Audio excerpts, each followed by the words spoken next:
안녕하세요. 저는 올해 48살이고 친정 부모님이 하시던 돼지갈비집을 지금은 제가 도맡아 운영하고 있습니다. 하루는 아침에 갈비집에 나가기 전 빨래를 돌려서 널어놓고 가려고 하는데 남편 바지 주머니에 뭉쳐져 있는 뭐가 들어있었습니다. 그래서 저는 남편이 또 휴지를 주머니에 넣고 안 뺐나 싶어 주머니에 든 것을 빼보니 그것은 휴지가 아니라 생전 처음 보는 남자 속옷이었습니다. 티자 모양으로 된 보기만 해도 망측스러운 그런 속옷이었지요. 저는 그런 속옷은 평생 사본 적도 구경한 적도 없는데 그런 이상한 속옷이 남편 바지 주머니에서 나오니 기가 막히더라고요. 그런 것이 바지 주머니에 들어있었다는 것은 남편이 나 몰래 넣어뒀다가 깜빡하고 그대로 둔 모양인데 그 상황은 아무리 좋게 생각해도 내가 안 보는 다른 곳에서 입었다고밖에 생각이 들지 않았습니다. 매일 일하느라 정신없고 늘 같은 곳에서 일을 하고 있어서 다른 짓을 하고 돌아다닐 거라고는 생각지도 못했는데 지금까지 헛짓거리하고 돌아다녔다고 생각하니 그때부터 남편을 유심히 관찰하고 알아봤더니 남편은 정말 상상 이상이었습니다. 저는 대학생 때부터 부모님 가게에서 부모님을 도우며 일을 했고요. 남편은 원래 중소기업에서 일을 했는데 회사 사정이 안 좋아지면서 회사를 그만두고 친정 부모님이 하시는 돼지갈비집에서 저와 함께 일을 하게 되었습니다. 그리고 우리 두 사람이 손발이 맞아 부모님 없이도 돼지갈비집을 운영할 수 있게 됐을 즈음 부모님은 일을 그만두시고 한 달에 수익금에 얼마를 드리기로 하고 저와 남편이 완전히 도맡아서 하기로 했습니다. 열심히 하는 만큼 돌아오니 남편과 저는 정말 열심히 일했습니다. 열심히 일한 만큼 갈비집의 단골도 많아져서 점점 자리를 잡아갔습니다. 저는 그 속옷을 발견하기 전까지 남편이 식당에 열심히 하고 다른 데는 눈도 안 돌리는 줄 알았습니다. 지금까지 단 한 번도 외박한 적 없었습니다. 누구처럼 상갓집에 간다고 밤을 새고 들어온 적도 없고요. 다른 사람처럼 출장을 가야 하는 직장이 있는 것도 아니, 저는 그냥 믿었습니다. 남편이 자리를 비우는 시간이라고 해봐야 손님이 뜸한 시간 사우나 하러 간다고 나갔다 오는 것이 전부였는데 그것도 3시간을 넘기지 않으니 손님 없을 때는 돈까지 쥐어줘 가면서 몸 풀고 오라고 했지요. 그런데 남편 바지에서 그런 게 나온 걸 보니 지금까지 다니던 곳이 사우나가 아닌 모양이었습니다. 바지 안에 둘둘 말린 속옷을 발견한 후에 저는 남편 카드 내역과 전화기를 확인했습니다. 카드 내역에는 별다른 것을 확인 못했습니다. 늘 현금 결제하는 모양이었습니다. 전화기 열어봤지요. 전화기에 여자랑 주고받은 문자나 이상해 보이는 통화 내역은 없었고요. 어디 예약이 되었다는 문자가 있었습니다. 보통 남편이 자리를 비우는 그 시간이더군요. 처음에 저는 사우나인 줄 알았습니다. 요즘은 사우나도 예약을 하고 들어가나 보다 했는데 느낌이 싸해서 전화를 걸어보니 마사지샵이라고 하더라고요. 그래서 저는 감성 마사지샵이 뭔가 싶어 순진하게도 저기 거기 마사지샵인가요? 무슨 마사지를 해주는 곳이에요? 물었지요. 그랬더니 전화 받는 사람이 제가 마사지 받으려고 전화한 게 아니라는 걸 알아차렸는지 아주 사무적인 말투로 네 여기는 경남 아로마 마사지예요 하더군요. 그래서 제가 또 순진하게도 거기 혹시 옷 안 걸치고 이상한 속옷 입고 하는 데인가요? 하고 물었지요. 그랬더니 상대방이 짜증 섞인 소리로 예약 잡으실 건가요? 했습니다. 그래서 저는 아니라고 나중에 다시 전화하겠다고 전화를 끊었습니다. 그냥 전화해서 물어봤을 뿐인데 꼭 도둑질이라도 하다가 들킨 것처럼 괜히 제 심장이 쿵쾅거리더라고요. 남편이 마사지샵에 예약이 잡혔다는 문자를 보니 거의 일주일에 한 번 꼴이었습니다. 주로 가는 곳이 제가 전화한 곳이었고 다른 곳도 돌아가면서 마사지를 받으러 갔더라고요. 저는 그 마사지샵이 여자들 얼굴 마사지하듯 그런 곳인지 정말 이상한 짓까지 하는 곳인지 알 수가 없었지요. 어떻게 알아볼까 고민하다가 근처에 호프집을 하는 젊은 사장이 있는데 친구들하고 우리 집에 자주 오기도 하고 오래전부터 누님 하면서 잘 따르기도 해서 호프집 사장한테 가서 한번 물어봤지요. 내가 요새 몸이 너무 피곤해서 마사지샵 가서 마사지 한번 받아볼까 싶은데 어디가 좋아? 집에 전단지 온 거 보니까 감성 마사지 어쩌고 하는 게 있던데 거기 한번 가볼까? 감성이니까 좋은 음악도 틀어주고 분위기도 괜찮을 것 같은데.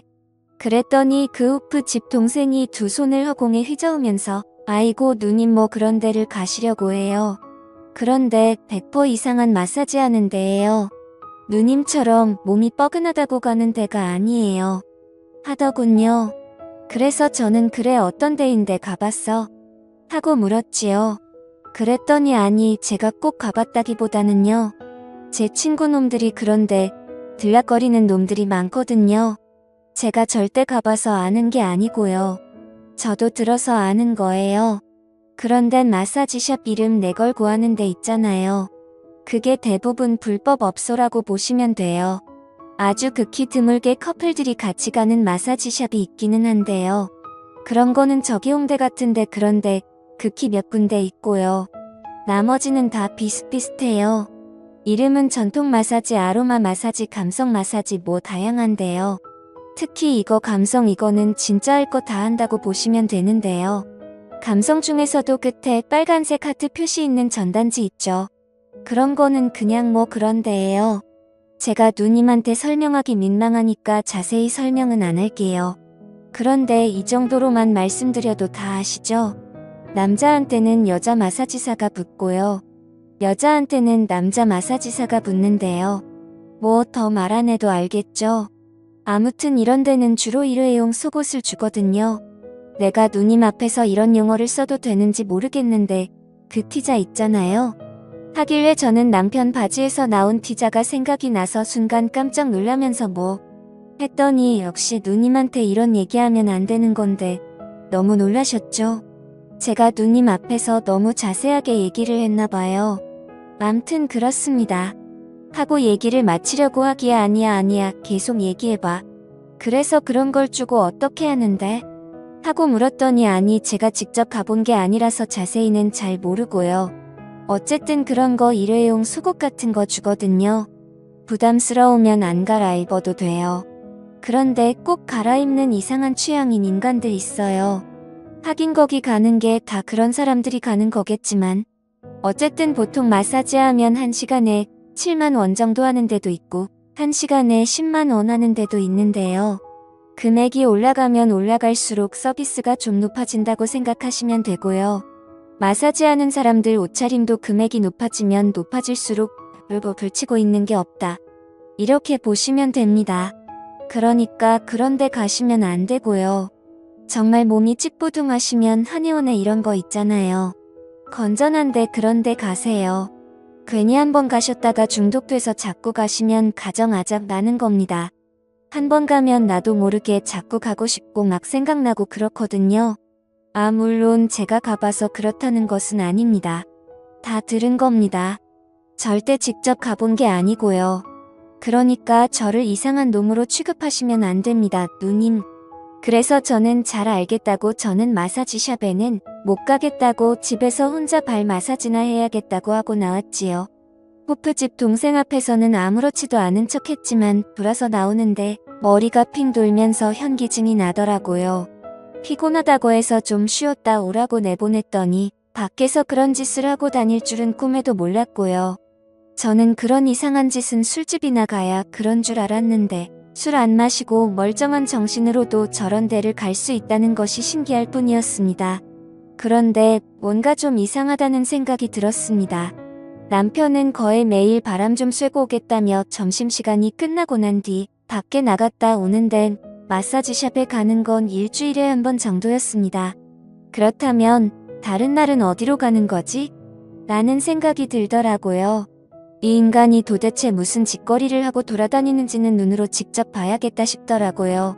직접 미행할 수 있는 여건은 안 되고 해서 저는 심부름센터라도 연락을 해봐야 하나 어쩌나 하고 있다가 길 건너의 커피숍에 바리스타로 일하는 사람이 남편이 바람이 나서 헤어졌다는 소리를 들어서 저는 그 동생한테 찾아가서 좀 알아봤지요. 그래서 그 동생한테는 솔직하게 얘기했지요. 남편이 요새 좀 이상한 것 같다고 매일 나가면 2시간씩 자리를 비우는데 그냥 바람 쐬러 가는 것 같지 않다고 하니 사장님 그게 100% 바람이에요. 하더군요. 사장님 남자들은요 밖에 여자 없으면 절대로 그렇게 부지런 떨면서 안 나갑니다. 무슨 목적이 있으니까 나가는 거예요. 제가 이혼한 그 새끼도 그랬어요. 제가 만났을 때는 주말에는 소파에 드러누워서 하루 종일 리모컨만 돌리고 있더니 바람이 나니까 주말에도 새벽같이 일어나서 기어나가더라고요. 그리고 더럽게 안 씻던 인간이 얼마나 자주 씻어대는지요. 피부 벗겨지는 줄 알았잖아요. 밖으로 자꾸 나가고 깔끔 떨고 하는 데는 다 그만한 이유가 있는 거예요. 사장님 남편도 자꾸 밖으로 싸돌아다니는 거 보니 죄송해요. 바람난 것들은 다 똑같은 것들이라서 저도 모르게 말이 막 나왔어요. 어쨌든 사장님 남편도 제가 보기에는 바람났어요. 어떤 년인지 때려잡으세요 하더군요. 그래서 제가 내 눈으로 확인을 해보고 싶은데 내가 식당을 비우기가 좀 그래서 미행할 수가 없는데 무슨 좋은 방법 있냐고 물었죠. 그랬더니 바리스타 동생이 아는 말이 아휴 사장님, 지금이 무슨 70년대예요? 바람난 거 잡으러 미행하러 다니게요. 휴대폰에 어플만 깔면 다 들리고 다 보이는데 뭐하러 그런 고생을 해요? 뭘 하고 싶으세요? 어디 가는지 위치 추적을 하고 싶으세요? 아니면 통화 내용을 듣고 싶으세요? 두 개 다 하고 싶으세요? 그러면 두 개 다 깔아드릴게요. 위치 추적해서 어디서 어디로 이동하는지 실시간으로 확인할 수 있는 거 하고 어플 깔아서 전화통화 문자 내용 바로바로 확인할 수 있게 해드릴게요. 분명히 여자 있어요. 잡아서 머리채 한번 뜯어버리세요. 그리고 증거 잡아서 소송해버리세요. 제가 잡아 족치니 여자는 워낙 독종이라 제가 소송한다고 해도 눈도 깜짝 안 했는데요. 대부분 소송한다고 하면 벌벌 떨거든요. 특히 남편 있는 것들이 남의 남자하고 바람이 나면 남편 귀에 들어갈까? 애들 귀에 들어갈까 싶어서 바짝 조니까 어떤 년인지 잡아서 족치세요. 증거 다 모일 때까지는 절대 아는 척 마시고요. 잘못 내색하면 쉽게 증거 모을 수 있는 게 완전히 다 막히는 수가 있거든요. 그러니까 남편한테도 평소 하던 대로 하시고요. 조용히 증거만 모으세요. 그리고 제가 얘기를 듣다 보니 촉이 와서 그러는 건데요. 하루에 2시간 정도 비운다고 하셨죠? 그러면 99% 이 근처 사는 년일 수도 있어요. 엄청 가까이 살고 사장님도 아는 사람일 수 있으니까 어떤 경우에도 너무 충격받지 마시고 마음 단단히 잡고 계세요. 주로 자주 만나고 잘하는 것들이 바람나더라고요. 제가 이혼한 그 놈은 같은 회사 여자하고 바람났잖아요. 아마 사장님 남편도 주변 사람일 것 같아요. 했습니다. 그 외에도 바리스타 하는 동생이 자기가 경험한 얘기와 함께 남편하고 바람난 여자를 만나면 어떻게 해야 하는지 등등 여러 가지 얘기를 해주더라고요. 그래서 저는 바리스타 동생이 가르쳐준 대로 집 컴퓨터에 로그인되어 있는 컴퓨터 계정으로 들어가서 위치 추적 내 전화기 찾기 설정해 놓았고요. 실시간 전화통화 내용 문자 내용 확인할 수 있는 앱도 남편 전화기에 깔아두었습니다. 그렇게 일주일 바짝 신경을 곤두세우고 알아본 결과 남편은 일주일에 한 번은 변태 마사지를 하러 갔고 나머지는 웬 여자와 연락을 주고받았는데 연락을 주고받은 여자가 한 명이 아니라 2명이더군요. 하나는 근처 꽃집 하면서 혼자 사는 여자고요. 한 사람은 화장품 가게 하는 나이 많은 여자였습니다. 2사람 다 제가 아는 사람이고요. 얘기 주고받는 걸 보니 이 세 인간 모두 제정신이 아닌 것 같았습니다. 화장품 가게 하는 늙은 여자는 제가 알기로 남편보다 3살이나 많은데 남편은 경희야 하고 이름을 불렀고 그 여자는 남편한테 오빠야 했습니다. 그 소리를 듣는데 하도 기가 막히고 어이가 없어서 저도 모르게 웃음이 나오더라고요. 나이 먹었으면 나이 먹은 각질 해야지. 얼마나 잘 보이고 싶었으면 3살이나 어린 남자한테 오빠야 하면서 오만 콧소리를 다 내는지 인생 진짜 힘들게 산다 싶더군요. 그와 반대로 꽃집 하는 여자는 남편보다 5살이나 어린 여자인데 이 여자는 남편한테 여보하고 부르더라고요. 그 여자는 남편하고 둘이 무인 모텔에 들락거렸습니다. 위치 추적되는 걸 보니까 정확히 모텔이라고 찍히더라고요. 가만히 앉아서 내 손바닥 보듯 움직이는 걸 보고 있으니 신기할 따름이었지요. 꽃가게는 어떻게 하고 가나 싶어서 그 시간에 꽃가게로 가보니 외출 중 팻말을 걸어놓고 갔더라고요. 이 여자의 꽃가게는 일주일에 적어도 한 번 어떨 땐 2번까지 외출 중이 걸려 있었습니다. 반면에 화장품 가게 하는 여자하고는 모텔에 드나들지 않았습니다. 남편보다는 그 여자가 남편을 더 좋아하는 눈치였고 두 사람은 옷가게 안에서 나름의 데이트를 즐기는 듯 했습니다. 갈비집이 안정적으로 자리 잡고 먹고 살만해서 그러는 것인지 아니면 원래 여자를 엄청 좋아하는 인간인데 제가 그걸 모르고 살았던 것인지는 모르겠지만 어쨌든 남편은 여자를 만나랴 마사지 받으러 다니랴 일주일이 엄청 바쁜 사람이었습니다. 참 대단하다 싶더군요. 식당 일은 일대로 하고 집에 가면 저하고도 나름 잘 지냈는데 그 와중에 다른 여자들까지 만족시키고 있었으니 제 눈에는 그저 평범하고 일 열심히 하는 남자였지만 남편은 밖에 나가면 바람둥이 카사노바였던 것이지요. 저는 이것들을 다 어찌할까 바리스타 동생 말처럼 가서 머리채라도 휘감아 버릴까 어쩔까 생각하다가 저는 화장품 가게 하는 여자, 꽃 파는 여자들 다 우리 집에 불렀습니다. 동네에서 같이 장사하면서 언제 한번 갈비 대접해야지 하고 있었는데 여태껏 마음만 있고 실천을 못했네요. 제가 월요일 저녁은 문을 좀 일찍 닫을 거니까 그때 오세요. 제가 대접할게요. 했더니 두 사람 모두 처음에는 좀 당황하더니 차마 거절하기도 뭐해서 온다고 하더군요. 저는 두 사람 모두 똑같은 시간에 불렀고 남편한테도 얘기했지요. 옷집이랑 꽃집이랑 밥 먹으러 오라고 했다고요. 그랬더니 남편이 뭐하러 사람들을 부르냐면서 일부러 뭐하러 먹이냐고 난리를 치더라고요. 그래서 저는 한 동네에서 장사하는 사람끼리 그 정도도 못하냐고 당신은 불편하면 들어가던가 했더니 남편이 자기가 불편할 게 뭐 있냐면서 자기도 있겠다고 했지요.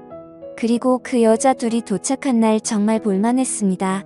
남편은 당황해서 누구한테 눈길을 줄지 몰라 자꾸 땅바닥 하늘만 쳐다보고 당했고 옷 파는 여자는 그 와중에도 남편 옆에 앉고 싶어서 남편 옆에 앉으려고 기회를 엿보고 있었습니다. 그리고 꽃집은 무슨 배우 출신인지 원래 둘이 전혀 아무 일 없는 사람처럼 관심 없는 척했습니다. 다만 옷가게 여자가 남편 옆에 앉아서 남편을 슬쩍슬쩍 스칠 때 꽃 파는 여자 눈이 옷가게를 째려보면서 도끼 눈이 되더라고요. 가만 보니 두 여자 다 보통 성질 아니겠다 싶더라고요. 그래서 저는 도저히 저렇게 기센 여자들 머리채 못 잡을 것 같았지요. 그 여자들 머리채를 잡았다가는 제 머릿결 다 뽑힐 것 같았습니다. 그래서 저는 옷가게 여자와 꽃가게 여자가 둘이서 서로 머리채 잡도록 했습니다. 테이블에 앉아서 고기를 굽고 있다가 제가 세 사람을 보면서 엄청 재밌는 게 있는데 한번 볼래요? 했지요. 그랬더니 세 사람 모두 뭐냐고 한번 보자고 하더라고요. 그래서 저는 각자 전화번호로 그동안 서로 통화한 내용 서로 주고받은 문자 내용을 같이 전송시켰습니다. 그랬더니 세 사람 얼굴이 동시에 일그러지면서 서로를 쳐다보고 저를 쳐다보더니 옷가게가 먼저 폭발했습니다. 뭐야 오빠야 인연이랑 모텔 갔어? 나하고 만나면서 둘이 바람 피웠던 거야? 이 여시 같은 년이랑. 오빠야 왜 그래? 지금까지 다 거짓말이야. 나만 사랑하는 게 아니었어. 그런데 어떻게 전현이랑 모텔을 가? 하더군요. 그랬더니 꽃가게가 이 여자가 미쳤나봐. 어디서 2년 전현이야? 하고 옷가게 머리채를 먼저 잡았습니다. 그랬더니 남편은 아무 말도 못하고 있고 옷가게는 뭐 늙은 여자? 늙은 여자? 하면서 광분을 발휘해서 꽃가게를 다 쥐어뜯어놨습니다. 겉으로 보기에는 꽃가게가 더 독하고 못돼 보이는데 막상 싸움이 붙으니 옷가게를 못 당하겠더라고요. 늙은 여자라는 말에 자존심이 굉장히 상했던 것인지 온 힘을 다해서 그 여자를 쥐어뜯어놨습니다. 그랬더니 보고 있던 남편이 두 분 그만하세요. 이거 놓으세요. 놓고 말씀으로 하세요. 하고 말리니 옷가게가 이제는 남편의 멱살을 잡았고 꽃가게는 엄청 분했던지 물병에 물을 그 두 사람에게 확 끼얹었고 열받은 옷가게는 다시 꽃가게 머리채를 잡았습니다. 그야말로 난리도 보통 난리가 아니었지요. 그날 둘이 알아서 싸워주니 손 안 대고 코 푸는 격이었고요. 그 후 저는 여자 둘 다 상간녀 소송을 걸었고 남편도 이혼 소송을 걸어 옷가게 1,500만원, 꽃가게 1,500만원, 남편 2,000만원 이렇게 해서 총합 5천만원의 위자료를 받았습니다. 그리고 남편 자격이 박탈됨과 동시에 우리 갈비집에서도 바로 해고시켜 버렸습니다. 남편과 이혼을 해서 두 딸이 놀라기는 했지만 딸들은 나 같아도 이혼했겠다면서 자기들은 걱정하지 말라고 하더라고요. 엄마 인생이니까 엄마 하고 싶은 대로 잘했다고 했습니다.